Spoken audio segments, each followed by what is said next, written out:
नमस्कार दोस्तों। कास क्लासेज में मैं चंद्रहास एक बार फिर से आप सभी का स्वागत करता हूं और आज हम फिर एकदम बेहतरीन तरीके से हरियाणा जी के विद करंट अफेयर मतलब हरियाणा जी के करंट अफेयर के साथ में पढ़ेंगे।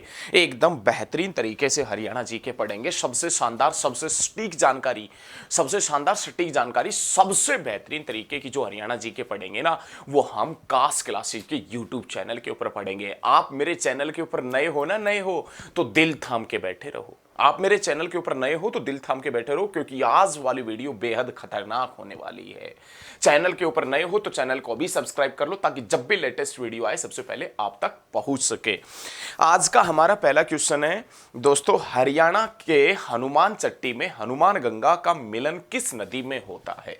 बहुत शानदार प्रश्न है। हरियाणा के हनुमान चट्टी में बहुत बढ़िया, शानदार, बेहद शानदार प्रश्न है, बेहद।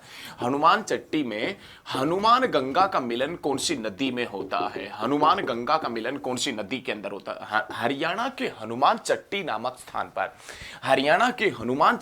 स्थान पर हनुमान गंगा जो नदी है उसका मिलन कौन से उसमें नदी में होता है? तो आप बता देना। हनुमान गंगा सहायक है किसकी? यमुना नदी की सहायक है। और ये हनुमान गंगा यमुना नदी में कहां पर मिलती है? हनुमान चट्टी नामक स्थान के ऊपर मिलती है। यमुना नदी का जिक्र किया जाए तो इसकी ओवरऑल लंबाई 1376 किलोमीटर है भाई साहब। इसके ओवरऑल लंबाई का जिक्र करें तो 1376 किलोमीटर। लेकिन ये यमुना नदी जो हरियाणा और उत्तर प्रदेश के बीच में बहती है, हरियाणा और उत्तर प्रदेश के बीच 320 किलोमीटर। लेकिन लाडलो 320 के आगे एक लगा देना, 1320 महात्मा गांधी तापीय विद्युत उत्पादन संयंत्र है झज्जर के अंदर 1320 मेगावाट से, और 100 घटा देना 1220। ध्यान रखना दोस्तों, मोरनी हिल्स की औसत ऊंचाई है। अरे साथियों, मोरनी हिल्स की औसत ऊंचाई है 1220 मीटर। 100 जोड़ दे 1320। महात्मा गांधी तापीय विद्युत उत्पादन संयंत्र है झज्जर के अंदर। लेकिन एक हटा दे 320। यमुना नदी हरियाणा और उत्तर प्रदेश के बीच में बहती है 320 किलोमीटर, ध्यान रखना। और यमुना की सहायक है हनुमान गंगा, और हनुमान गंगा यमुना में कहां पर मिलती है? हनुमान चट्टी नामक स्थान पर मिलती है। बिल्कुल नया प्रश्न है, साथ के साथ में इन प्रश्नों को नोट कर ले। बिल्कुल नए प्रश्न करवा रहे हैं एकदम बेहतरीन तरीके से, जो 2021 में जितने भी पेपर हुए उनके अंदर पूछे गए थे। तो ध्यान रखना ये सारी चीजें। नेक्स्ट क्वेश्चन, नेक्स्ट प्रश्न देखो, मोरनी हिल्स को टिपरा हिल से अलग करने वाली नदी। ये भी बड़ा शानदार प्रश्न है भाई। एक अपने पास में मोरनी हिल्स पड़ती है, मोरनी हिल्स, और एक अपने पास में पड़ती है टिपरा हिल्स। कहां है टिपरा हिल्स और मोरनी हिल्स? तो आप बता देना भाई साहब, पंचकुला के अंदर है। पंचकुला, ध्यान रखें। एक्चुअल में हरियाणा के अंदर जो शिवालिक की पहाड़ियां पंचकुला वगैरह में फैली है, उन्हें दोस्तों मोरनी हिल्स और टिपरा हिल्स के नाम से जानते हैं। लेकिन एक बार एग्जाम में क्वेश्चन आ गया कि मोरनी हिल्स को टिपरा हिल से अलग करने वाली नदी, मोरनी हिल्स को टिपरा हिल से अलग करने वाली नदी जिसका नाम है घग्गर नदी। घग्गर, अरे दोस्तों, घग्गर नदी को पाकिस्तान में किस नाम से जानते हैं? हाकरा के नाम से। और हाकरा संस्कृति के प्रमाण हरियाणा में कहां से मिले हैं? हाकरा संस्कृति के प्रमाण पूछे कहां से मिले हैं तो कुनाल से बता देना। कुनाल से, कुनाल जो है ना, कुनाल जो फतेहाबाद के अंदर पड़ता है, उस कुनाल से हाकरा संस्कृति के प्रमाण मिले हैं। कुनाल की खुदाई 1986 में जेएस खत्री के नेतृत्व में हुई थी, जहां से हाकरा संस्कृति के प्रमाण मिले। और हाकरा संस्कृति का विशेष रूप से संबंध रहा है पाकिस्तान से, और एक्चुअल में घग्गर नदी को पाकिस्तान में हाकरा के नाम से जानते हैं। और ये दोस्तों घग्गर नदी है ना, घग्गर नदी, ये मोरनी हिल्स को टिपरा हिल्स से अलग करती है। मोरनी हिल्स को टिपरा की पहाड़ियों से, या मोरनी की पहाड़ियों को टिपरा की पहाड़ियों से अलग करने वाली नदी कौन सी है दोस्तों? तो आप बता देना, घग्गर नदी है, घग्गर, जिसके ऊपर सिरसा में ओटू बांध है, डगराना बांध है, वीराज बांध है, जो हरियाणा के 5 जिलों से बहती है। नेक्स्ट क्वेश्चन, हरियाणा के कौन से नगर अंतिम मुगल सम्राट के नियंत्रण में था? हरियाणा का कौन सा नगर है जो अंतिम मुगल सम्राट मतलब समझ रहे हो, बहादुर शाह जफर। हरियाणा का कौन सा नगर अंतिम मुगल सम्राट के नियंत्रण में था? तो आप बता देना भाई साहब, शाहजहानाबाद। ये क्वेश्चन एचएसएससी के एग्जाम में बहुत बार रिपीट हुआ कि हरियाणा का कौन सा नगर अंतिम मुगल सम्राट के नियंत्रण में था। हरियाणा का कौन सा नगर ऐसा है जो अंतिम मुगल सम्राट के नियंत्रण में था? तो आप बता देना, शाहजहानाबाद। ठीक है ना। क्वेश्चन याद रखे, क्वेश्चन लिख ले दोस्तों कि हरियाणा का कौन सा नगर है, हरियाणा का कौन सा नगर अंतिम मुगल सम्राट, हरियाणा का कौन सा नगर अंतिम मुगल सम्राट बहादुर शाह जफर, बहादुर शाह जफर या बहादुर शाह सेकंड, जिसने क्रांति का नेतृत्व दिल्ली से किया था, उसके नियंत्रण में था, उसके नियंत्रण में था। तो आप बता देना भाई साहब, शाहजहानाबाद हुआ करता था। कौन सा नगर था? शाहजहानाबाद। बहुत बढ़िया दोस्तों, बहुत शानदार, बहुत शानदार। आप जितने भी व्हाट्सएप ग्रुप में जुड़े हैं उन सभी ग्रुप में इस वीडियो को शेयर करें। जितने भी व्हाट्सएप ग्रुप में जुड़ रहे हैं ना, उनमें वीडियो को एक बार जरूर शेयर करना, ठीक है।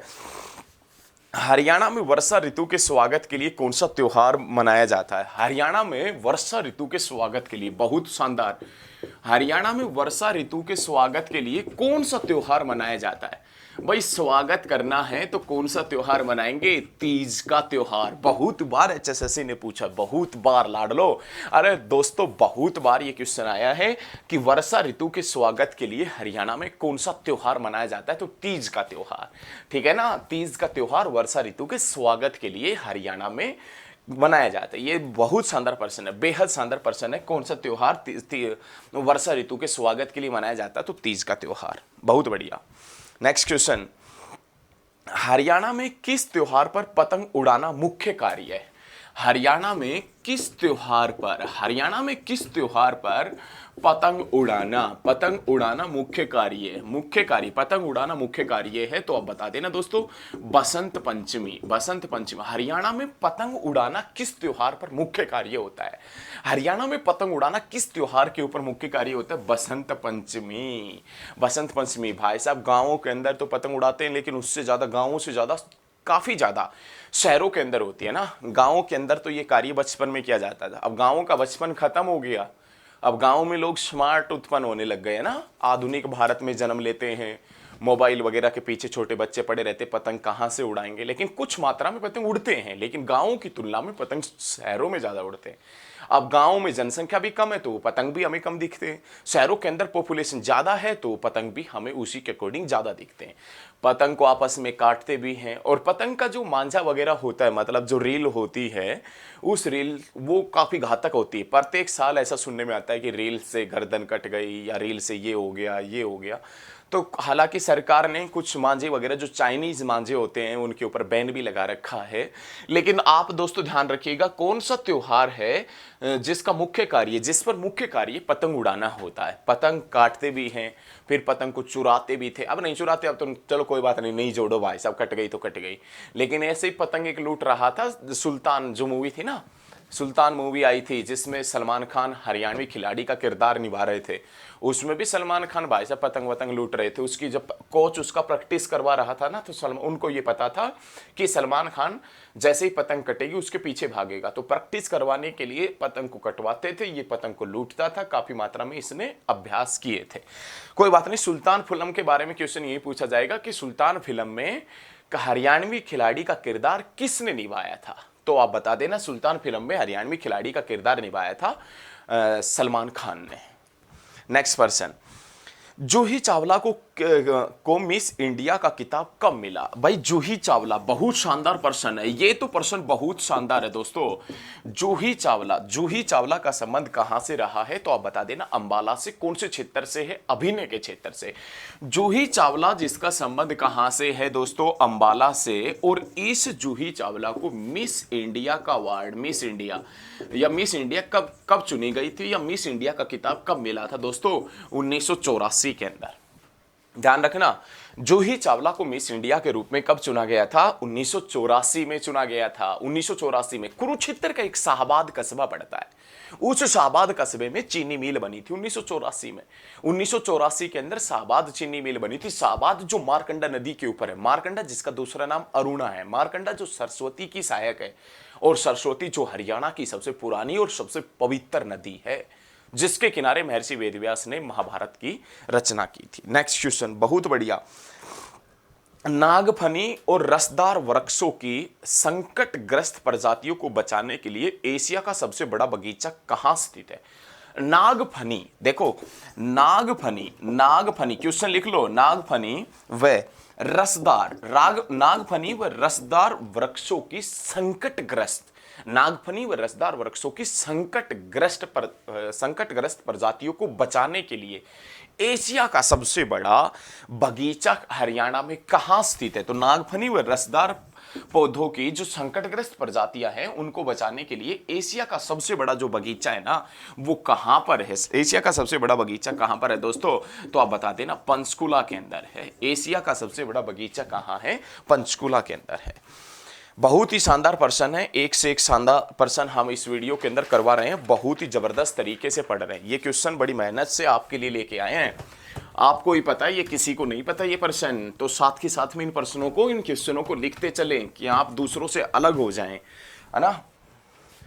नेक्स्ट पर्सन देखें, हरियाणा राज्य फिल्म व टीवी संस्थान कहाँ है? हरियाणा के अंदर हरियाणा राज्य फिल्म व टीवी संस्थान कहाँ है? हरियाणा के अंदर फिल्म व टीवी संस्थान कहाँ है? तो दोस्तों रोहतक में है।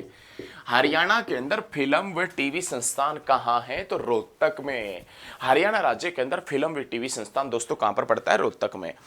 जींद का किला किसने बनवाया था? ये क्वेश्चन ना, ये भी भाई बहुत बार एग्जाम में आया है, बहुत ज्यादा बार एग्जाम के अंदर आया है कि जींद का किला किसने बनवाया था। जींद का किला का जिक्र करें तो जींद का किला भाई साहब कब बना था? 1775 में। किसने बनवाया था?